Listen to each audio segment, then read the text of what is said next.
Alright guys, welcome back to another paint along video. We are back at the table and I welcome you back to my channel. I appreciate you watching.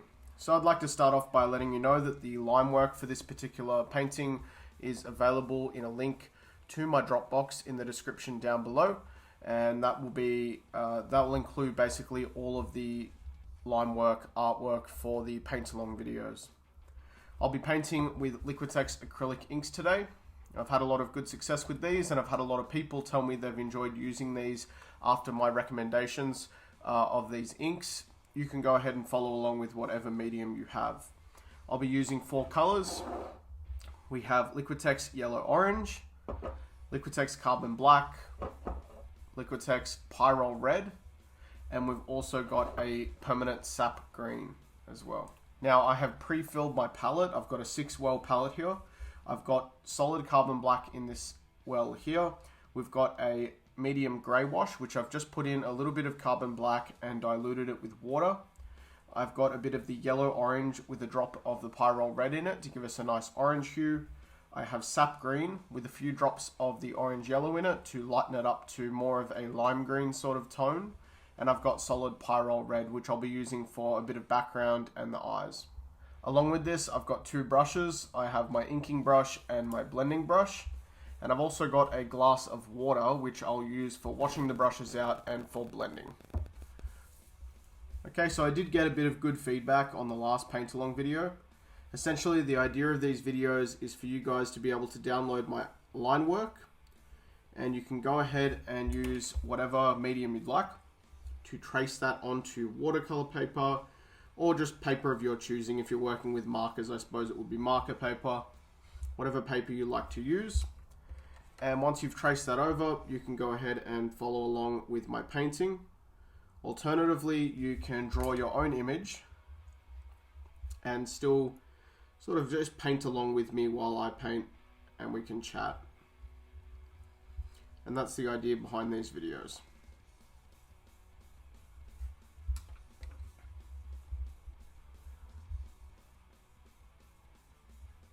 Now, I didn't get too much of a response about what you guys wanted me to discuss during these videos, so I'm going to put it out there again.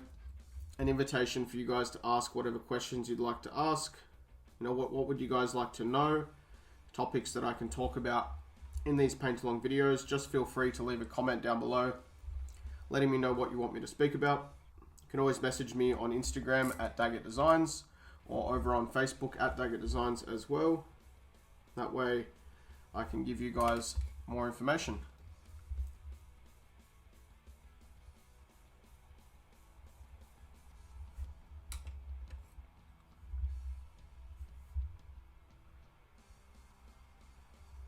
So as you can see, what I'm doing here, I'm laying in my black shading, and you'll notice sometimes I'll go over areas a couple of times, and that's just if I feel like the black's not as saturated as I'd like it to be. I'll just work over that area one more time. And there's nothing wrong with doing that. I try to get all my black shading in one pass, but sometimes you've got to sort of work over bits if they're not as deeply saturated as you would like them to be. Now, I've had a lot of people recently asking me about apprenticeships, wanting to become tattoo artists, wanting to take on an apprenticeship, you know, learn how to tattoo from people that do this stuff every single day. And I think that's fantastic. I think it's really great you guys are ambitious and that you've got goals with your art and what you guys want to achieve. I think that's really cool. People have asked me for advice. What do I think they should do in terms of a portfolio, you know, where to apply, things like that. So I thought I'd talk about that a little bit in today's video. Try and give you guys a little bit of advice if you are looking to become a tattoo artist and you want to take on an apprenticeship, or just if you're, you know, if it piques your interest, if it's something you've thought about in the past and you just weren't sure about and you wanted to know more about.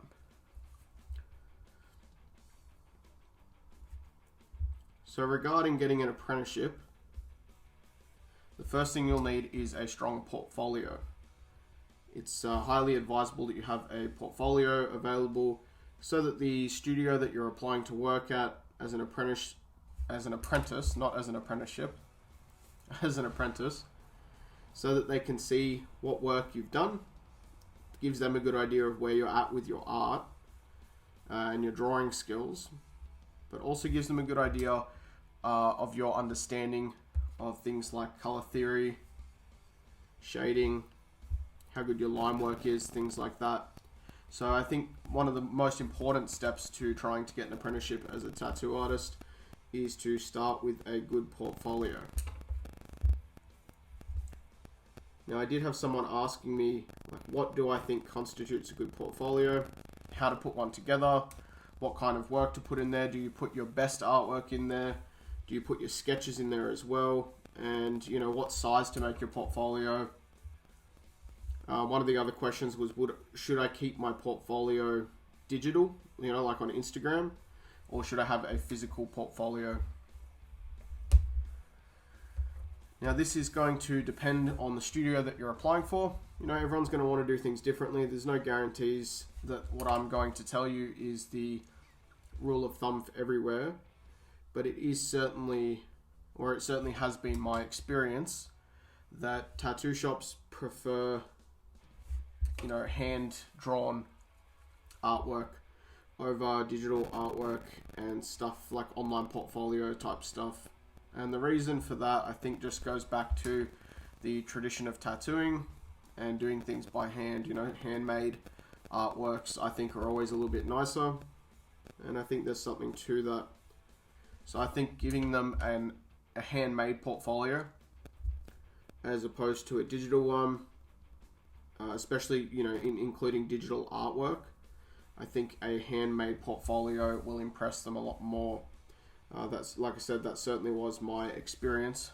It also, you know, tattooing is a handmade art. It's not a digital art form.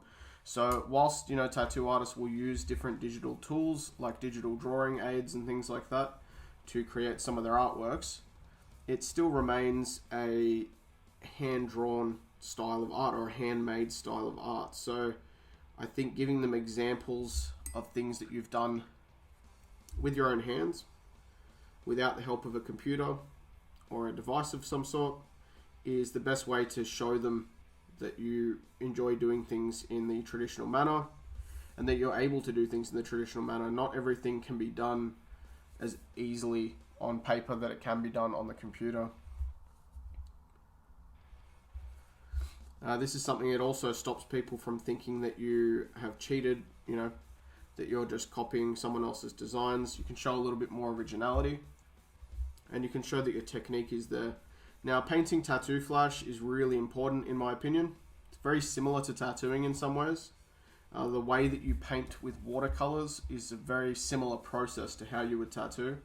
So I think it's quite important to ensure that there's some hand-painted artwork in there if you're into painting like traditional tattoo flash. But again, this is going to depend on the shop that you're applying at and the artist you're applying to work under. Some people like black and grey realism, so they might be really impressed with your pencil artwork and they might hire you based solely on that.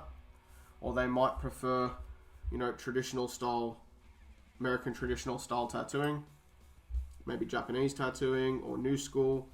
It really depends on the shop that you're applying for, and it depends what kind of artwork you want to do. But, you know, typically when you apply to work as an apprentice at like a street shop or a street studio, you're going to end up doing a lot of everything. You don't get to be too picky about the style of work that you do, or at least you shouldn't be too picky about the style of work that you get to do.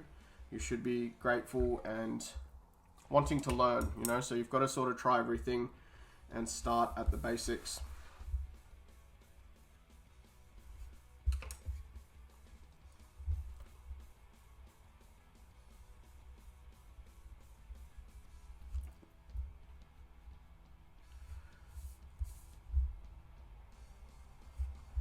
Okay, now in talking about that, what do I think you should include in your portfolio? Well, I think it's important to include a little bit of everything.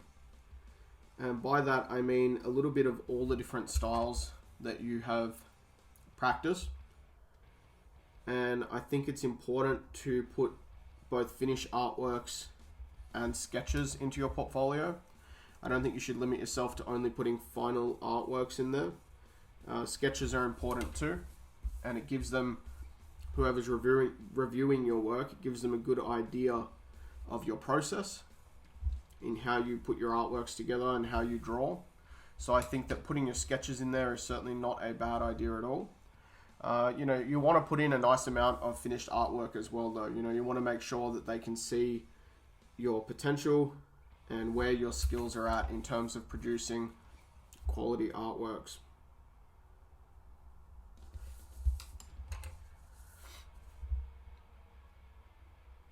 Another little thing I'll talk about is actually, where do you start?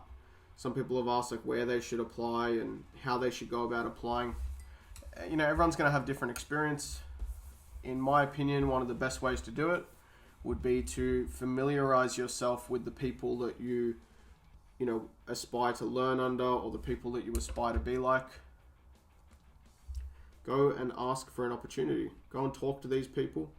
And, it's not just about you and your apprenticeship. You need to show an interest in their work. So I would suggest going out to your local tattoo shops, wherever you are, and getting to know some of the people that work there, become a client, and talk to your artist and get to know them, why they got into tattooing, how they got their apprenticeship, get tips off them as well. Every now and then you can, depending on how comfortable you are with that person, you can ask them to review your artwork and let you know what they think about your artwork. And you never know, someone might even offer you an opportunity. It's amazing how much opportunity can be gained just by sort of asking and getting to know the right people.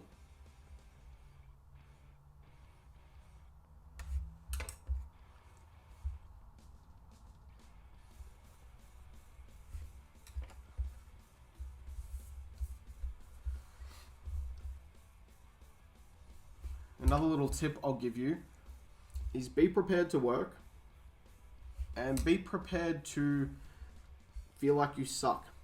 Be prepared to feel like your art's no good. And I know some of you right now are probably saying, hey, I already feel like that. And to be honest with you, you'll feel like that forever basically. Unless you get really, self-absorbed and a bit cocky. But even I feel like that a lot of the time with my artwork. That's a typical artist mindset. You're going to always think that your art sucks because you need to improve, and that's a good thing because it means you haven't given up and you want to continue to improve aspects of your artwork. I think the moment that you're 100% satisfied with your artwork is probably not a good thing.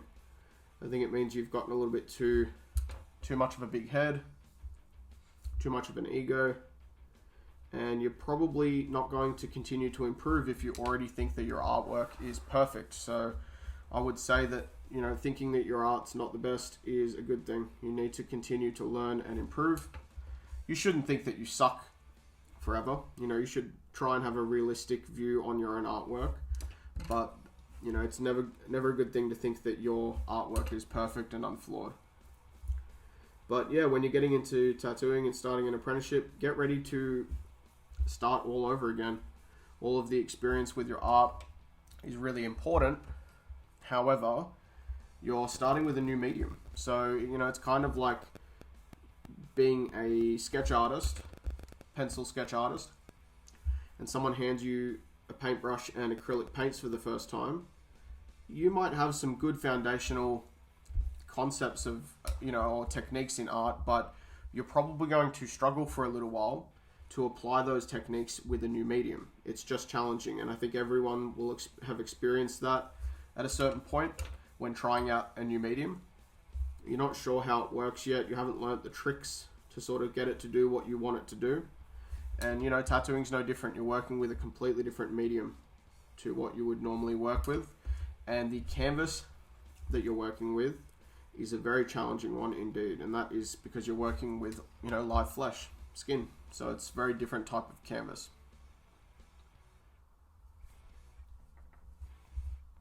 But yeah, like I said, be prepared to put the work in. An apprenticeship is not an easy thing to take on. A lot of apprenticeships are not paid, and that's just sort of the way the industry is. You know, some places will pay you, some places will pay you very little, and some places might not want to pay you at all.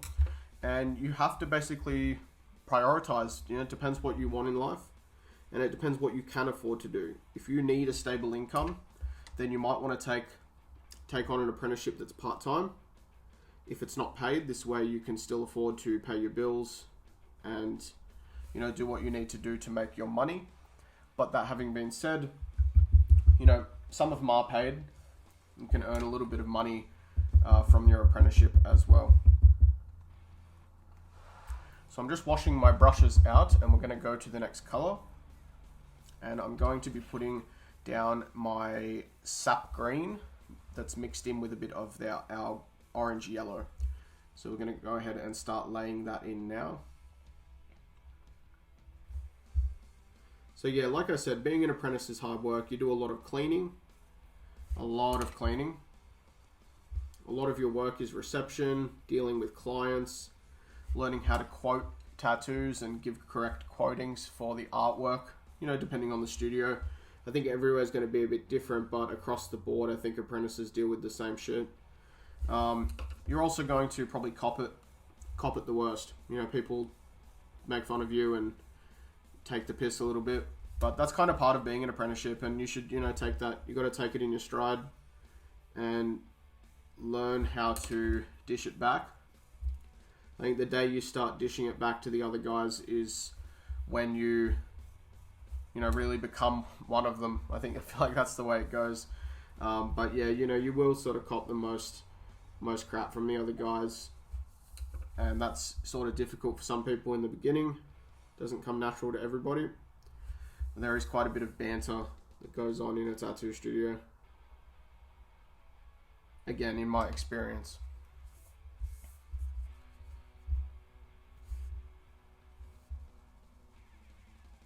Another thing that might be helpful for you guys is to just get familiar with the different tools and techniques that are used within tattooing. You don't want to become the know-it-all, because of course there's going to be people that work there that have their experience and they know what they're doing, and you know, they're going to teach you these things. That's why you're doing an apprenticeship. But it helps to have a foundational level of experience just in knowing, you know, what tools are used, having a little bit of knowledge about how tattoo machines work, how tattoos work, whereabouts in the skin the ink sits, all these little things, you know, tattoo aftercare, things like that. And you can learn a lot of these things by getting tattooed. You know, over time you pick up these things from your artist and you learn a lot. So I would say, again, go and get tattooed, connect with people, and yeah, form relationships with the people that you intend to work with, and make sure it's the right, you know, this will help you make sure it's the right industry for you as well.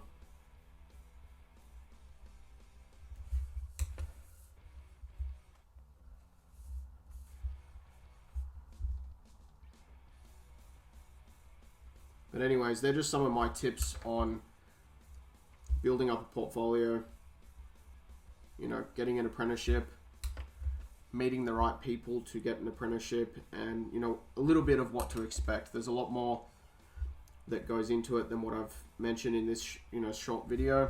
There is a lot more that goes into that, but we can always get, you know, talk more on that topic in a later video. You guys will have to let me know if that's a topic that you're interested in, a subject you want me to continue talking about and continue building up a library of information about for you guys to learn from. Sometimes it can be hard for me to tell if you guys are more interested in specifically in tattoo art, or maybe if some of you are more artists that just enjoy drawing and creating artworks, which is cool as well. So you'll have to let me know what your interests are and what you'd like me to talk about in future videos. So I'm just coming up to the end of putting in my greens here.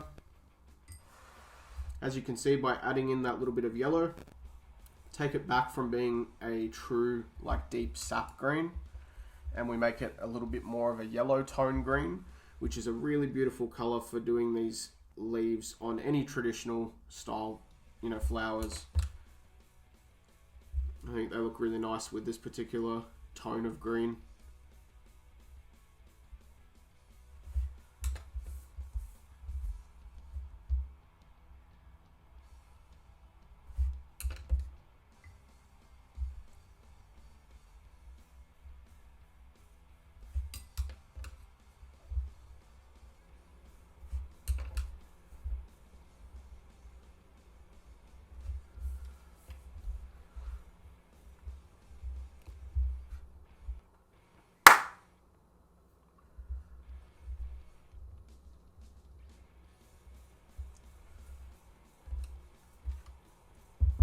Okay, so I'm just washing out my brush now, and we're switching over from our sap green to our orange that we made. And we're going to do a little bit of blending with this just from the tips of our flower.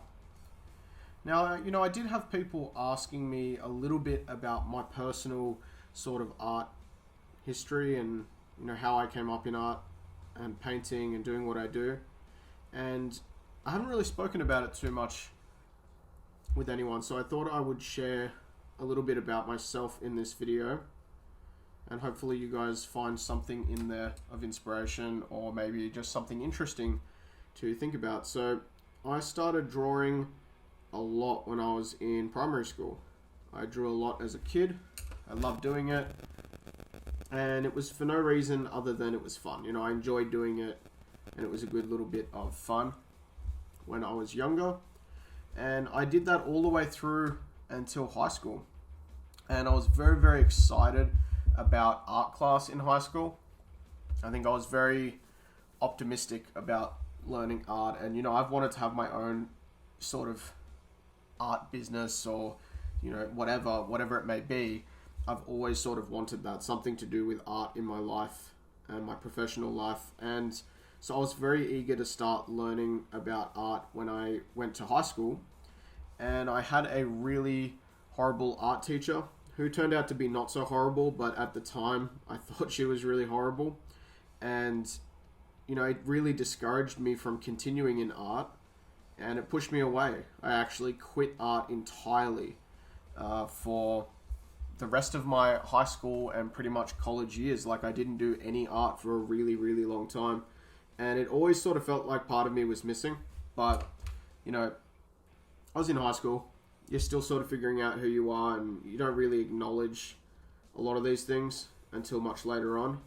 But at the time, I was disheartened. You know, I had a teacher that was, not ideal, basically. So I'd completely sort of quit and given up on art. And, you know, like I said, she wasn't really a bad teacher. At the time, it seemed that way, but that's a lot of teachers when you're in high school. They all sort of seem horrible at the time. Essentially what had happened was we were doing a lot of, you know, like curriculum-based art, stuff that they had to teach us. And me being me, of course, all I wanted to draw was a lot of tattoo, flash, tattoo-related art. And I love Asian-inspired art, as you guys know. So I was drawing a lot of koi fish, a lot of dragons, things like that at the time. And if I wasn't doing that, I was drawing like my favorite movie characters and creatures and inhabitants from different movies and comic books, things like that. So I was never really following the curriculum. And even when it came down to following a specific task, I would always change and shift it to match what I wanted to do. And I'd pretty much twist my teacher's words. And so really, the moral of this is that I was a horrible student. She actually wasn't a horrible teacher. But at the time, I really felt like she was masking my creativity, not allowing me to create art the way I wanted to. And I guess I disagreed with that. I was like, I always thought art was about creativity and expressing yourself and doing the things you want to do. And that kind of ruined it for me. But in the end, like I said, I stopped doing art entirely for many years. And it wasn't until I'd finished college and decided I was sick of wasting time, and I was getting tattooed at the time, actually. And one of the guys that worked at the studio that I was getting tattooed at, he really encouraged me to, you know, get back into drawing, get back into art. And, you know, the whole experience of getting tattooed and being around this community, it really inspired me to get back into art and drawing. And initially I didn't have the goal of becoming an apprentice and learning how to tattoo or anything. It was just like it inspired me to draw again. There was so much cool imagery, especially within Japanese tattooing, that inspired me heavily. And that's sort of how I got back into art. Anyways, that was just a little story about my sort of journey, you know, especially in my younger years, growing up and sort of leaving art for a period of time. And there's not really any moral to this other than maybe like it's never too late. If you want to get into it, it's never too late. Okay, I'm going to go ahead and sign off on my artwork using my seal that we did in the previous video. Someone asked if I can talk about my seal a little bit. I did make it myself. It's just a block of rubber that I bought and basically carved out my seal. And it's sort of like my new logo that I'm using for everything. So I'm really happy with the way it looks. I think it looks really cool. And to me, it gives my artwork a little bit more of an authentic look, especially when I'm doing Japanese style work. But I think it can add a nice little touch to any artwork that I do. And that's it. So I really hope you enjoyed this one. I hope that you follow along with it. You can go ahead, like I said, and print out the line work, which is in the description. Let me know if there's any comments. Let me know if there's any topics you want me to cover in a future video down in the comments below. Make sure you hit that subscribe button if you want to see more videos and you want to stick around. Hit that notification bell too while you're at it. That way you don't miss new videos when they do come out, because you won't be notified otherwise. And make sure to give this video a thumbs up, and I'll see you guys next time. Peace out. Bye.